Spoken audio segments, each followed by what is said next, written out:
everyone associates genocide with what happened in the Holocaust, but it's happening today in this generation in 2024. Travellers are being forced out of their communities, their cultures are being washed away from them in the government and the legal system's attempt to destroy their heritage and their culture. Children go to school, and if you're from a travelling background or a gypsy background, you are not treated the same as any other child in that class. They don't see any reason to teach children that they can be whatever they want to be in the future, and they are holding them back and setting up barriers for them. Children then grow up into teenagers, and they see that the legal system and the social welfare that's there to protect them is not offering them the protection that everyone else in this society is granted. And not only are they not offered the protection and the same needs that everyone else is given, but this also then creates a barrier and mistrust.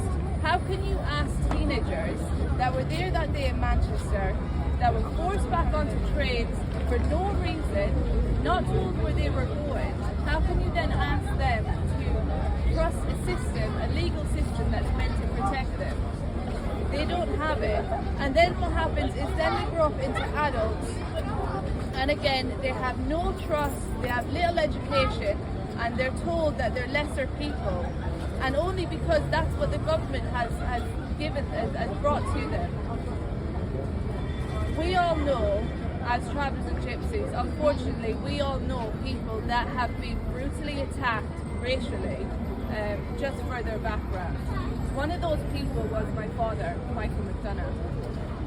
While on holiday with his family, he was attacked by members of Park Dean in Canberra Sands, the staff and security. The people that are there to protect holidaymakers, he was attacked, held down to the ground, and when he called out he couldn't breathe, they never let up the restraint. He was attacked because he was a traveller. They killed him because they knew travellers do not get the same justice as everyone else in the community in the UK.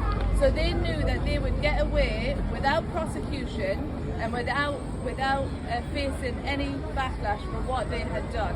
And they were right, because over 2 years later, those 7 people that held my dad down and killed him, they are allowed to walk free.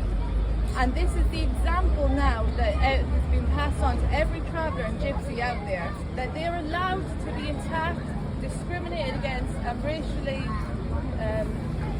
racial verbal abuse, and nobody is going to stand up for them. Not only do we need the government and the legal system to stand up and take accountability for what they've done and protect travellers, we also need travellers and gypsies to stand up as well. This has happened to everyone unfortunately knows a family member or a friend that's faced a racial attack like this. And if we don't stand up for ourselves, nobody is going to stand up for us. Well said. Justice.